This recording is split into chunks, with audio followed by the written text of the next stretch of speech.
Hello, this is Will from WHMCS. In this tutorial, I will introduce you to some of the key settings in our software.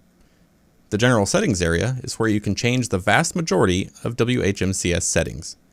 During this guide, I will cover the most important items. In-depth explanations of each and every option can be found in our online documentation.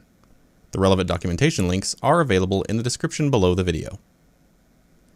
All setup and configuration options for WHMCS software are located under the Setup menu in the navigation bar. To begin, we first navigate to Setup, then General Settings. The General tab contains the core configuration settings for your installation. This includes your company information, such as the name and email address. The logo URL field specifies the image file that will be used as your company logo in email correspondence sent from your installation. The Pay To text box will be displayed on invoices and should contain your company's mailing address or PO box. The system URL field is used for many functions within WHMCS and must match the installation address exactly.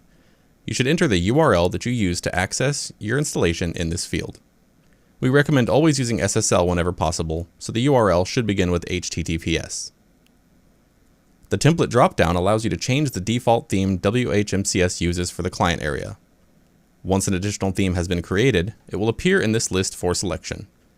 To learn more about themes and how you can customize your installation, check out our template customization tutorial.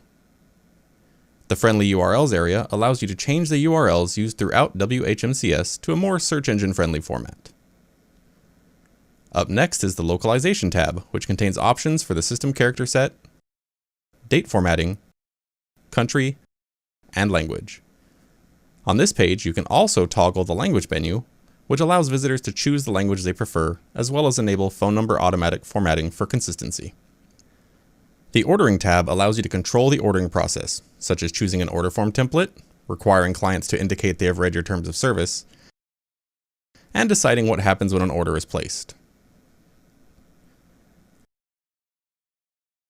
On the Domains tab, you can, if so desired, enable domain name registrations, transfers, as well as adjust your default name servers, whois contact information, enable ID and domain support, and more.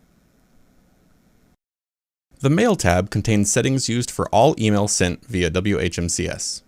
You can choose to send via PHP mail or authenticated SMTP.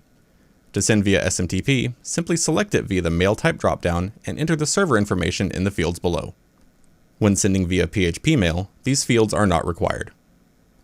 The global fields customize the appearance of all emails sent to your clients by WHMCS. Each email type can also be customized individually via the Email Templates area, which is covered in a separate video. The system email settings define the sender information displayed on emails sent by your installation to your staff. The Support tab allows you to adjust your ticket system options, including the ticket ID format, rate limiting replies, whether accessing tickets requires a login, and much more. This area allows you to fully customize your support experience. The settings applied by default will apply to most use cases. The Allowed File Attachments Types field is populated using a few common extensions by default. You can also add additional types you may receive frequently, such as TXT and PDF. On the Invoices tab, many options are available for configuring how invoices are generated and handled. The most commonly used options here are continuous invoice generation, which allows you to control the behavior of future invoicing when balances remain outstanding on previous invoices, the ability for clients to choose which payment gateway to use, automatic cancellation request invoice cancellation, and whether or not you choose to use pro forma invoicing with sequential invoice numbering. The default configuration on this tab applies to most installations, and we do recommend that cancellation request handling remains enabled for your convenience.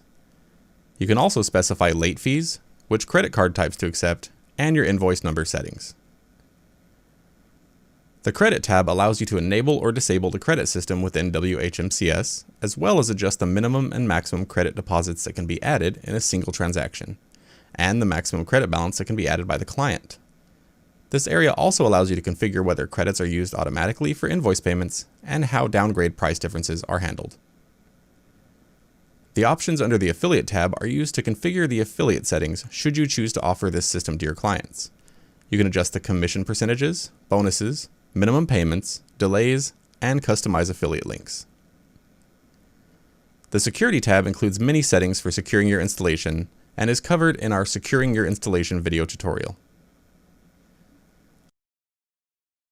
The Social tab allows you to integrate your social media profiles with your WHMCS installation. You can display tweets or allow clients to recommend and share your announcements. Lastly, the Other tab contains those settings which do not fit directly into any other area. Here, you can configure your marketing settings and choose whether opt-in is required, redirect all visitors to your installation to the client area sign-in page, and choose optional fields on forms. Of note is the debug section here. By default, WHMCS suppresses error output, as is best practice for live production systems. The Display Errors options can be enabled when troubleshooting or debugging to display more context about the issue that is occurring. These options should remain disabled as they are only necessary when actively troubleshooting, as verbose logging can affect system performance. Once your preferred settings have been entered on each of these tabs, you can click the Save Changes button at the bottom of the screen and you're done. Thanks for watching.